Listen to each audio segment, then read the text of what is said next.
Hello everyone, how are you all. I hope आप सभी अच्छे होंगे। एंड आज की वीडियो में हम लोग डिस्कस करने वाले हैं about PYQs of class 10 maths का चैप्टर ट्रायंगल्स। सो स्टार्ट करते हैं सबसे पहले क्वेश्चन इससे, यानी क्वेश्चन नंबर 1 से। सो क्वेश्चन नंबर 1 क्या कहता है कि आपको कुछ गिवन इंफॉर्मेशन दी हुई है एंड उसको आपको जो ट्रायंगल गिवन है या आप वहां पर ड्रॉ भी कर सकते हो या मोस्ट ऑफ द केसेस में वो गिवन ही रहता है। तो जो ट्रायंगल गिवन है उससे आपको एडिशनल इंफॉर्मेशन रिलेट करनी होती है, ठीक है। तो यहाँ पर सिंपली जैसे क्वेश्चन में बोला गया है कि M N S parallel to A B. Yes, तो M N S parallel to A B, M N A B के पैरेलल है और उसके बाद बी सी की लेंथ आपको कुछ दी हुई है और बी सी की लेंथ देने के बाद आपको सी एम की लेंथ दी हुई है और आपको यहाँ पर ए एम की भी लेंथ दी हुई है। तो कुछ कुछ की लेंथ दी हुई है और आपको फाइंड क्या करना है, आपको फाइंड ये करना है बी एन। तो इतनी चीज़ें तो हमें पता चल गई कि हमें कुछ कुछ लेंथ्स गिवन है और हमें बी एन फाइंड करना है। नाउ इन सारे इन्फॉर्मेशन को हम लोग इमेज से रिलेट करेंगे, यानी फिगर से रिलेट करेंगे।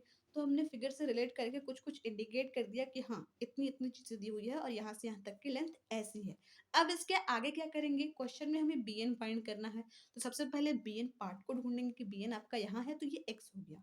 अब ये एक्स क्यों हुआ, क्योंकि आप यहाँ पर ध्यान से देखो, ये जो ट्रायंगल पूरा चैप्टर है ना ये पीपीटी थ्योरम पर बेस्ड है। अगर आपको वो थ्योरम नहीं आता है देन आपको क्वेश्चन सॉल्व करने में दिक्कत होगी। तो इसलिए मैं प्रेफर करूंगी कि प्लीज सबसे पहले आप बीपीटी थ्योरम पढ़कर आओ या समझ कर आओ कहीं से भी। मैं वीडियो के डिस्क्रिप्शन में लिंक दे दूंगी पीपीटी थ्योरम का एक्सप्लेनेशन का। सो वहां से भी आप जाकर देख सकते हो, नहीं तो जहां से भी आप समझना चाहो वहां से समझ कर प्लीज उसके बाद ही ये चैप्टर ट्राई करना। देन आपको क्वेश्चन थोड़े ईजी लगेंगे, ठीक है। स्टार्ट करते हैं। हमें बी एन फाइंड करना था। अब बी एन फाइंड करना है और यहाँ पर हमें बीपीटी थ्योरम यूज करना है। तो जब बात होती है बीपीटी थ्योरम तो नाम से ही पता चल रहा है, यानी बेसिक प्रोपोर्शनैलिटी थ्योरम। तो इसका मतलब ये क्या होता है, आपका जो एक ट्रायंगल है उसके दो साइड्स आपस में प्रोपोर्शनल होते हैं, यानी कि जो ये साइड है वो इसके प्रोपोर्शनल रहेगा। C M upon A M is equals to C N upon B N, यानी सामने वाले साइड्स के प्रोपोर्शनल रहेंगे और उसको आप ऐसे लिखते हो, ठीक है। हाँ, सो अब आपको इतना पता चल गया कि ये बीपीटी थ्योरम होगा। हमने ये प्रोपोर्शनैलिटी वाला एक रिलेशन भी लिख दिया। एक और चीज़ आपको ध्यान में रखनी होती है, प्रोपोर्शनैलिटी थ्योरम रिलेशन से जो निकल कर आता है ये, और कुछ कुछ केसेस में अलग भी आते हैं, वो हम लोग आगे वाले क्वेश्चन में भी डिस्कस करेंगे। तो हमने ये लिख दिया। अब हमें यहाँ पर ये लिख दिया तो हमें ब्रीफ एन फाइंड करना है। तो बी एन तो हमें पता भी नहीं है और ना सी एन पता है। अगर आप ये रिलेशन निकाल रहे हो तो आपके पास वैल्यूज भी तो होनी चाहिए ना यहाँ पर पुट करने के लिए। आपके पास सी एम और ए एम की वैल्यू है लेकिन सी एन और बी एन की वैल्यू नहीं है, आपके पास सिर्फ बी सी की वैल्यू है। तो जो बी सी गिवन है ना, बी सी पूरा है। तो मान लिया आपने बी एन को मान लिया एक्स, ठीक है, बिकॉज हमें पता नहीं है। तो उसको आप एक्स मानो वाई मानो, जो भी एक वेरिएबल टर्म मान लो, बिकॉज इसकी वैल्यू हमें फाइंड करनी है। तो आपके पास बी एन एक्स हो गया। अब पूरे में से अगर आप एक्स को घटाओगे तब आपके पास क्या बच जाएगा, सी एन। तो आप वही यहाँ पर मैंने लिख दिया है कि 7.5 minus X is what C N. तो हमें अब कुछ वैल्यूज मिल गई हैं जो कि हम यहाँ पर पुट कर सकते हैं और उसके बाद सॉल्व करने के बाद आपकी एक्स की वैल्यू आ गई। तो इसी से आपको बी एन फाइंड करना था, यही था ना इजी सा। अगर आपको बीपीटी थ्योरम आता है देन ये बहुत ही इजीली हो जाएगा। इसलिए जब भी क्वेश्चन पढ़ो देन उसके बाद उसको बीपीटी थ्योरम से रिलेट करने की कोशिश जरूर करो, ठीक है। अब नेक्स्ट क्वेश्चन ये है, आपको यहाँ पर कोई एक ट्रायंगल दिया हुआ है, इसके साथ जो गिवन इन्फॉर्मेशन है उसको भी पढ़ना जरूरी है, पढ़ लेते हैं। ए बी जो आपका पैरेलल है ई डब्ल्यू के, ठीक है, ये दोनों आपस में पैरेलल है। A D is equals to 4 centimetre, D is equals to D, यानी पूरा वाला लेंथ। ये ए ही नहीं है इसलिए क्वेश्चन को ध्यान से पढ़ना है कि गिवन भी क्या है। अभी तो हमने बस कोरिस्पॉन्डिंग साइड्स का रेशियो निकाल कर पीपीटी थ्योरम लगा दिया, लेकिन इस वाले क्वेश्चन में डी ही यानी पूरा साइड है और डी ए दिया हुआ है और इसमें भी डी डब्ल्यू दिया हुआ है, डी बी दिया हुआ है। तो आपको ये साइड्स दिए हुए हैं लेकिन आपको डी बी फाइंड करना है, यानी कि आपको क्वेश्चन में मेंशन है ये साइड्स, तो उसमें से आपको डी बी फाइंड करना है, बाकी सारे गिवन है। तो मैंने बोला था ना बीपीटी थ्योरम से एक और अलग केस निकल कर आता है, वो केस यही होता है कि कुछ क्वेश्चंस में या मोस्ट ऑफ द क्वेश्चंस में आपको सामने वाले साइड्स का रेशियो करस्पॉन्डिंग होता है, लेकिन कुछ कुछ ऐसे भी क्वेश्चंस होते हैं जिनमें ये वाले साइड का रेशियो करस्पॉन्डिंग होता है, यानी ये करस्पॉन्डिंग साइड्स का रेशियो प्रोपोर्शनल होता है।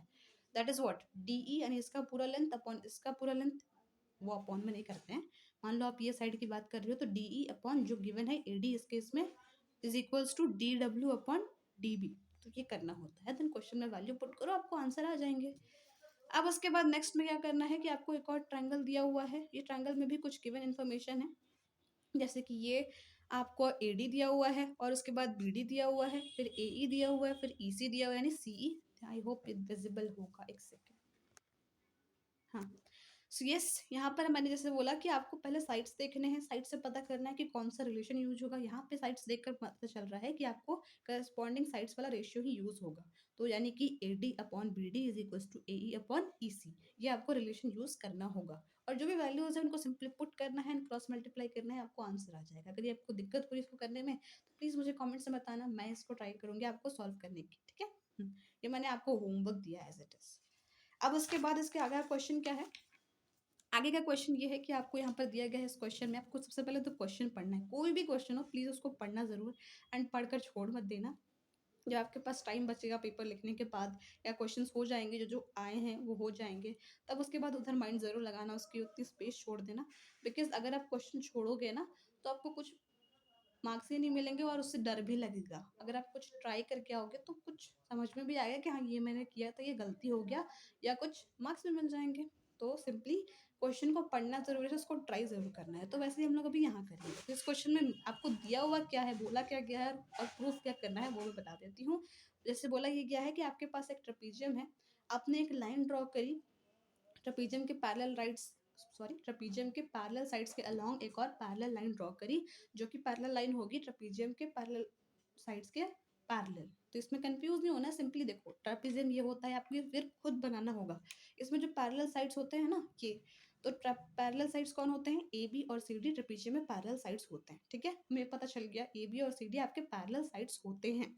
अब उसके बाद नेक्स्ट थिंग क्या बोली गई है कि आपने इन्हीं पैरेलल साइड्स के अलोंग एक और साइड बना दिया, तो उसको हमने EF बोला, ठीक है। अब आपको प्रूफ करना है यहाँ पर कि जो ये हमने पैरेलल एक और अलग से एडिशनल बनाया ना, तो ये कहाँ जाकर टच कर रहा है, AD में और यहाँ पर BC में।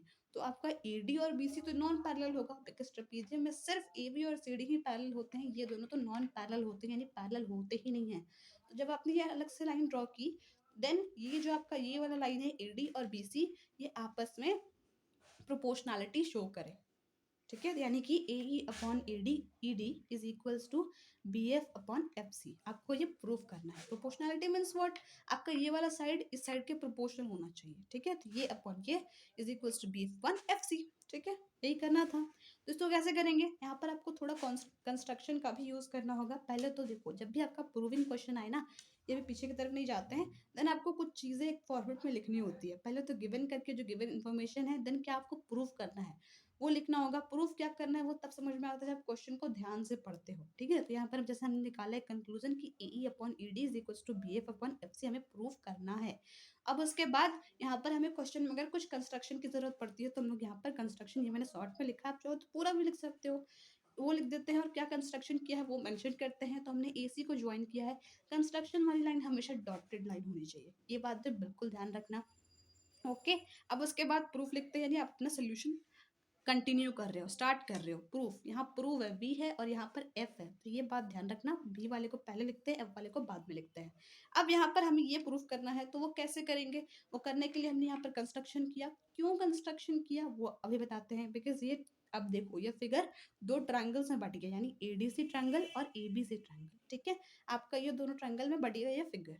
अब यहाँ पर जैसे क्वेश्चन में हमें पता था कि AB आपका CD के पैरेलल है, आपने एक और ड्रॉ कर लिया दैट इज EF आपका इन दोनों के ही पैरेलल है।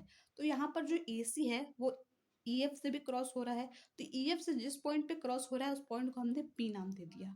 तो अब यहाँ पर हम एक और कंक्लूजन निकाल सकते हैं, रिलेशन निकाल सकते हैं कि अगर आप ADC ट्रायंगल की बात कर रहे हो तो ये जो EP होगा वो CD के पैरेलल होगा। क्यों, बिकॉज ये पूरी लाइन इसके पैरेलल है, तो ये वाला पॉइंट भी इसके पैरेलल होगा, ठीक है। अब उसके बाद यहाँ पर ये पैरेलल हो गया। अब सिर्फ हम लोग इसी ट्रायंगल की बात कर रहे हो, तो ये जो आपका ये वाला साइड है वो ये वाला साइड के क्या होगा, प्रोपोर्शनल होगा। Means AE upon ED is equals to AP upon CP, ठीक है। ये हो गया।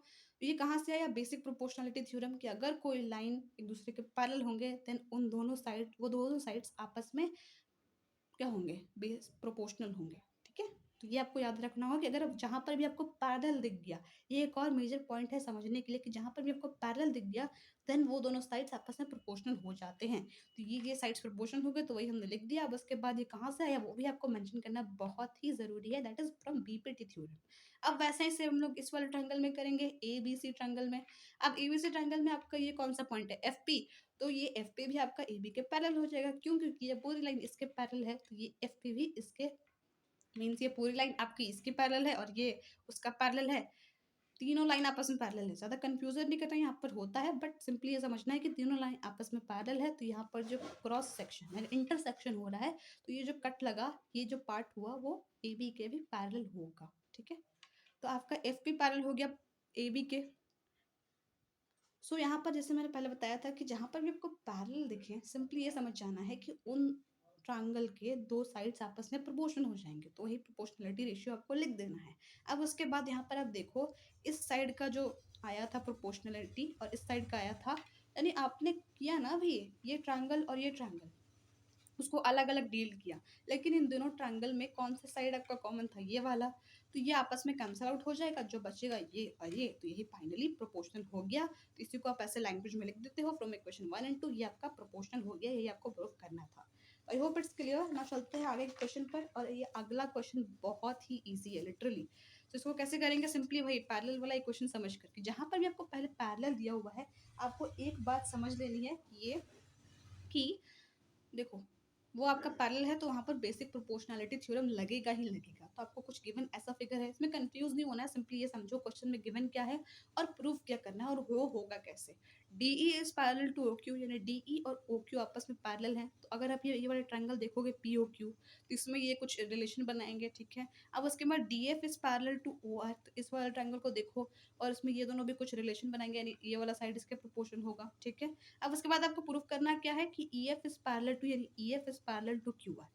तो अब ये पैरेलल कैसे प्रूफ करें, अगर देखो जैसे मैंने बोला पैरेलल होता है तो वो साइड्स प्रोपोर्शनल हो जाता है, तो यहाँ पर हमें इस क्वेश्चन में पैरेलल प्रूफ करना है, तो हमें साइड्स को प्रोपोर्शनल करना होगा। वो कैसे होगा, वो बहुत ही आसानी से हो जाएगा। जैसे मैंने बोला ना, पहले इस ट्रायंगल में चलते हैं, तो ये आपको पैरेलल दिया हुआ है, तो आपका ये वाला साइड इसके प्रोपोर्शनल हो जाएगा, और उसके बाद इस वाले ट्रायंगल में ये वाला साइड इसके प्रोपोर्शनल हो जाएगा, तो ये आपने इतना लिख दिया। अब उसके बाद दो इक्वेशन बने, आप ये देखो इसमें कॉमन क्या आ रहा है, ये वाला लाइन आ रहा है, तो इसका जो साइड होगा वो कॉमन होगा, यानी कैंसल आउट हो जाएगा। इसको लिखते नहीं है कैंसल आउट, बट वो मान लेते हैं कैंसल आउट हो जाता है। तब उसके बाद फ्रॉम इक्वेशन 1 एंड 2 आप जो बचे हुए साइड्स होंगे वो आप लिख दोगे प्रोपोर्शनल।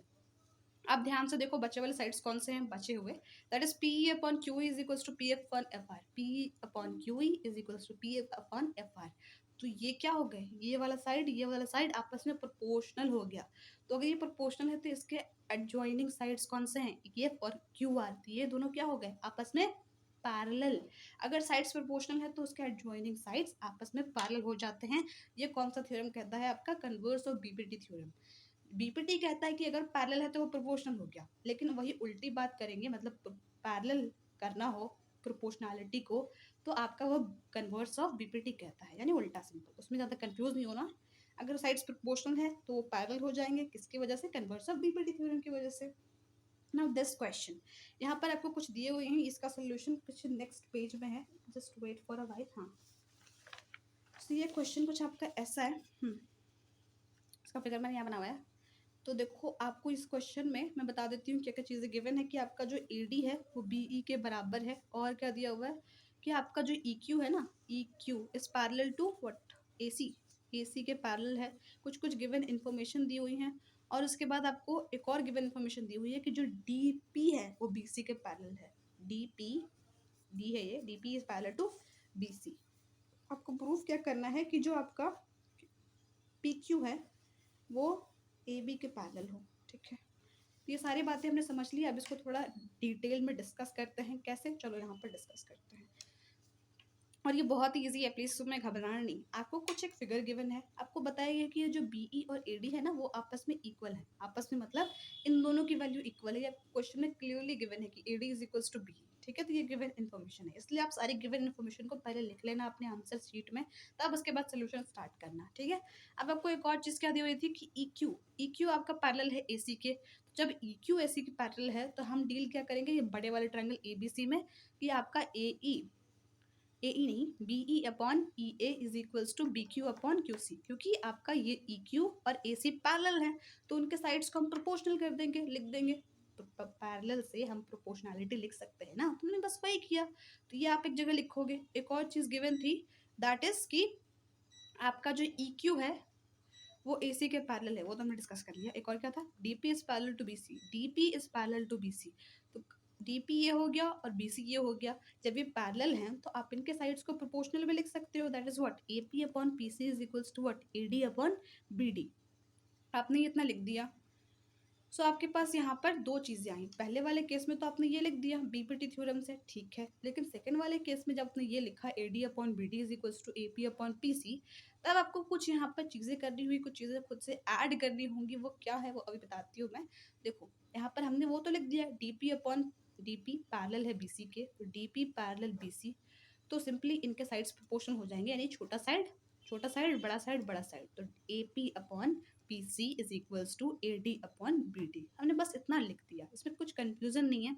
अब यहाँ पर जो क्वेश्चन में आपको गिवन इन्फॉर्मेशन दी ना AD is equals to BE, तो आपके पास ये पहले एडी आया, इसके जगह पर आप बीई पुट करोगे, कट कर दिया, पुट कर दिया।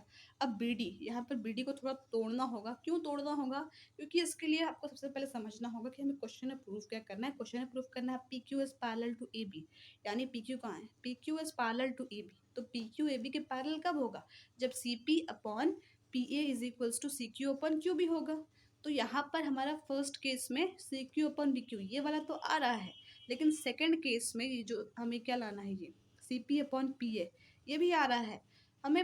हमारे पास ये दोनों चीज़ें आ रही हैं, लेकिन ये दोनों चीज़ें इक्वेट तभी हो सकती है ना जब कोई एक टर्म दोनों इक्वेशन में सेम हो। यहाँ पर बी ई अपॉन ई ए है, लेकिन यहाँ पर A D upon B D है, तो A D upon B D को B E upon E A में कन्वर्ट करने के लिए ही हम लोग ये पुट वाला काम कर रहे हैं। तो इसलिए इसमें कंफ्यूजन मत रखना, हमें बस वो कैंसिल आउट कर देना है सेम टर्म, ताकि हमारा ये वो इक्वल हो जाए, पैरेलल प्रूफ हो जाए। तो उसी को करने के लिए बीई अपॉन एई इसको बनाने के लिए हम लोग यहाँ पर एडी की जगह बीई पुट कर रहे हैं, ठीक है, और बीडी को तोड़कर लिख रहे हैं, that is BE plus ED. अब आपको बीई की जगह पर एडी पुट करना होगा। क्यों करना होगा? क्योंकि यहाँ पर आप देखो, आपने बीई तो बना दिया ऊपर, लेकिन नीचे ए ई ए या ई वो बनाना है, नीचे आपको ए बनाना है। तो बीई प्लस ईडी तो बीडी बन जाएगा ना, वो आपका ए ई तो नहीं बनेगा। तो ए ई बनाने के लिए यहाँ पर अगर हम लोग वही सब्स्टिट्यूट कर दे उसकी वैल्यू को, तो वो ए डी हो जाएगा, वो ए ई बन जाएगा। आई नो थोड़ा कंफ्यूजिंग है, बट प्लीज़ इसको 2-3 बार बनाना, देन ये बन जाएगा, ठीक है। अब उसके बाद आपने ये कर दिया, ये आपके पास इक्वेशन 3 आ गई, ये 1 हो गया। अब आप 1 और 3 को इक्वेट करोगे तो जो सेम टर्म है वो कैंसिल आउट हो जाएगा, या आपका साइड्स प्रोपोर्शनल आ जाएगा। प्रोपोर्शनल आ गया मीन्स वो पैरेलल है। किस वजह से पैरेलल है? कन्वर्स ऑफ बीपीटी थ्योरम ये कहता है कि अगर वो प्रोपोर्शनल है उनके साइड्स, तो वो पैरेलल भी हो जाते हैं आपस में, ठीक है। अब चलते हैं कुछ इंपॉर्टेंट डिस्कशन पे, और ये बहुत ही इजी डिस्कशन है। Half of the part of the chapter हमने कवर कर लिया है, अब आगे के पार्ट पर चलते हैं। यहाँ पर क्या बोला जा रहा है, criteria for similarity of triangles. अभी तक हमने समझा था बीपीटी थ्योरम को, कन्वर्स ऑफ बीपीटी थ्योरम को किसी ना किसी सेंस में, लेकिन अभी एक और चीज़ आ जा रही है जो कि है क्राइटेरिया सिमिलैरिटी ऑफ ट्रायंगल्स की। कुछ स्पेशल क्राइटेरिया होते हैं जिसे हम लोग कुछ नाम देते हैं। सबसे पहले यहाँ पर जब भी सिमिलर ट्रायंगल्स होंगे, यानी ट्रायंगल्स कब सिमिलर होंगे, जब दो ट्रायंगल्स होंगे। तो हमने यहाँ पर दो ट्रायंगल ले लिया है। अब यहाँ पर पहला सिमिलैरिटी क्राइटेरिया क्या है कि अगर आप उस चीज़ों को प्रूफ कर देते हो, यानी कि आपके पास वो कंडीशंस हैं, तो आपका जो दो ट्रायंगल होगा वो उस रीजन के वजह से सिमिलर होगा। तो वो रीजन ही आपकी ये हैं, ये चारों ए और एस और एस। तो डिस्कस करते हैं इसको वन बाय वन। सबसे पहली बात यहाँ पर ए है, इसका मतलब क्या कि जो आपका दो ट्रायंगल्स है, इसके तीनों एंगल्स इज इक्वल्स टू इसके तीनों एंगल्स, यानी कि इसके सामने का एंगल ये। इसलिए हमेशा ध्यान रखना है, ऐसा नहीं कि ए को क्यू के बराबर कर दो, वो एक गड़बड़ हो जाती है। इसका हमेशा ध्यान रखना होता है सिमिलैरिटी में कि आपके पास करस्पॉन्डिंग एंगल्स ही इक्वल हो। करस्पॉन्डिंग एंगल अगर समझना है तो सामने वाला एंगल, ऐसा समझो, ए के सामने पी है, बी के सामने क्यू है इस ट्रायंगल में, और सी के सामने इस ट्रायंगल में आर है, यानी कॉर्नर्स को देखो ना। तो अगर आपके ये करस्पॉन्डिंग एंगल्स इक्वल हो गए तीनों के तीनों, ये वाली की वैल्यू इसके बराबर, ये वाली की इसके बराबर, ये वाली की इसके बराबर, देन आपके ट्रायंगल सिमिलर हो जाएंगे। कैसे होंगे वो हम लोग अगर क्वेश्चंस पे डिस्कस करेंगे। नेक्स्ट केस आता है ए सिमिलैरिटी क्राइटेरिया। इसमें क्या बोला गया है, देखो, जब आपके दो एंगल्स इक्वल हो गए किसी भी ट्रायंगल के, देन ऑटोमेटिकली तीसरा एंगल दोनों में ही बराबर होता है। या प्रूविंग भी कर सकते हो, बट अभी यहाँ पर डिस्कस करना है तो इसमें प्रूविंग नहीं करा रही हूँ। दैट इज कि यहाँ पर अगर आपका ए है, यानी दो एंगल्स भी इक्वल हो गए, यानी कि आपका एंगल ए और ये तो आपका एंगल ए बराबर एंगल पी हो गया, बी बराबर क्यू हो गया, यानी आपके दो ही एंगल्स करस्पॉन्डिंग सामने वाले इक्वल हो गए, तो आप तब भी बोल सकते हो कि हाँ आपका ट्रायंगल सिमिलर हो गया। अब यहाँ पर एस क्राइटेरिया, यानी कि जो आपके तीनों साइड्स हैं वो आपस में प्रोपोर्शनैलिटी शो कर रहे हो, देन आपका वो एस क्राइटेरिया से साइड क्राइटेरिया से प्रोपोर्शनली सिमिलर हो जाता है। अब आपका एक और केस आता है दैट इज SAS, यानी कि सिंपली हमें दिख रहा है कि दो साइड के बीच में एक एंगल है ना। तो आपने कोई एक एंगल ले लेना है, जैसे एंगल ए और पी। साथ याद रखना, साइड्स प्रोपोर्शनल हो या एंगल लेना हो वो हमेशा सामने करस्पॉन्डिंग वाला ही लेना, ठीक है। और उसके बाद आपने ए और पी एंगल तो इक्वल ले लिया। अब उसके बाद जो प्रोपोर्शनैलिटी, जैसे A B upon P Q, A B upon P R नहीं कर सकते, हमेशा करस्पॉन्डिंग वाला ही लेना है। तो A B upon P Q is equals to A C upon P R. ये करस्पॉन्डिंग साइड्स हो के रेशियो हो गए, दो साइड्स हो गए ना ऊपर नीचे, और ये एक एंगल हो गया, देन आपका ट्रायंगल सिमिलर हो गया। और जब भी आपको लिखना भी हो ट्रायंगल सिमिलर है तो ये बात ध्यान रखना, ए के सामने पी आएगा, करस्पॉन्डिंग पॉइंट्स ही मेंशन करने हैं। बी के सामने कौन है, क्यू। सी के सामने कौन है, आर। तो इसलिए वैसे लिखेंगे हम लोग, ऐसे करस्पॉन्डिंग पॉइंट्स को इंडिकेट करके ट्रायंगल्स को सिमिलर लिख देंगे। तो ये कुछ चीज़ें थी, क्यों थी, क्योंकि हमें इससे हेल्प मिलेगी थोड़ी आगे क्वेश्चंस को सॉल्व करने में, ठीक है। सो अब क्या करना है, अब देखो सबसे पहला क्वेश्चन हम लोग उससे पढ़ लेते हैं, दैट इज दिस ओनली। ये पढ़ा हुआ है क्या, इसलिए पढ़ा हुआ है। इसके आगे का क्वेश्चन ये है। तो ये क्वेश्चन क्या कहता है कि इफ ट्रायंगल या if PQR and QST are two right angle triangle, prove that QR into QS is equals to QP into QT। ये भी आपका प्रीवियस ईयर क्वेश्चन में आया हुआ है। तो इस क्वेश्चन में कहा क्या जा रहा है वो डिस्कस करते हैं। आपके पास ये फिगर गिवन है एंड कुछ कुछ इन्फॉर्मेशन गिवन है कि जो आपका PQR यानी PQR ये एक राइट एंगल ट्रायंगल है, और QTS ये दोनों राइट एंगल ट्रायंगल है, यानी यहाँ पर राइट एंगल बन रहा है। आपको क्वेश्चन में गिवन है कि यहाँ पर राइट एंगल 90 डिग्री बन रहा है। तो आपको प्रूव करना है ये गिवन कंडीशन। तो सिंपली यहाँ पर कुछ समझ नहीं आ रहा तो हम लोग क्या करेंगे, सबसे पहले इसको प्रूव करेंगे सिमिलर इन दोनों ट्रायंगल्स को, बिकॉज क्वेश्चन में कुछ और भी स्पेसिफिकली नहीं दिया हुआ है, बस दिया हुआ है कि आपको ये जो साइड है ना इसके मल्टीप्लाई के बराबर आना चाहिए। तो वो कैसे आएगा, अगर आपके दो ट्रायंगल सिमिलर हो गए तो ये बात ध्यान रखनी है, अगर दो ट्रायंगल सिमिलर हो गए तो उसके करस्पॉन्डिंग एंगल्स भी इक्वल होंगे और उसके तीनों साइड्स भी आपस में प्रोपोर्शन होंगे। जो प्रोपोर्शनैलिटी आएगी ना साइड्स की, शायद हम उससे निकाल लेंगे जो क्वेश्चन में गिवन है, इसलिए हम लोग इसको सिमिलर प्रूफ करेंगे। तो अब सिमिलर प्रूफ करते हैं। तो हमने अभी तक क्राइटेरिया पढ़ा सिमिलैरिटी प्रूफ करने के लिए, अब प्रूफ भी करके देखते हैं। तो आपके पास दो ट्रायंगल हैं राइट एंगल, तो आपको एक तो पहली बात मिल गई कि जो आपका दोनों ट्रायंगल में क्या चीज़ें कॉमन होगा, 90 डिग्री। दोनों राइट एंगल हैं तो किसी ना किसी पॉइंट पर तो वो राइट एंगल बनाएंगे ना। तो ये यहाँ पर ये बना रहा है और यहाँ पर ये बना रहा है, तो इसको आप ऐसे लिखोगे कि ये 90 डिग्री के बराबर है। आपको एंगल के नाम लिखने होंगे, 90 डिग्री मत लिख कर आना, ठीक है। अब उसके बाद एक और चीज़ देखो, आपका बोला जा रहा है PQR और QTS या QST। तो इसमें एक चीज़ कॉमन आ रही है, ये एंगल Q कॉमन आ रहा है आपका दोनों ट्रायंगल में। ये तो फिगर से भी पता चल रहा है। तो आप चाहे तो सिर्फ लिख सकते हो ऐसे, angle Q is equals to angle Q is equals to common. तो आपको दो एंगल मिल गए। अभी हमने पढ़ा था कि दो एंगल भी मिल जाए तो वो ट्रायंगल्स आपस में सिमिलर हो जाते हैं। तो ये हमें वो भी मेंशन कर देना है कि सामने सिमिलर लिखा कैसे, ठीक है। अब उसके बाद लिख दिया। अब उसके बाद यहाँ पर आप प्रोपोर्शनल लिख दो। अब हमें जो प्रूविंग करना था ना वो कर देते हैं। तो देखो आपको मेंशन क्या क्या है क्वेश्चन में, QR मेंशन है, QS मेंशन है। तो आपको देखना होगा कि कौन सा आपको फ्रैक्शन लेना होगा गिवन कंडीशन को इक्वल प्रूफ करने में।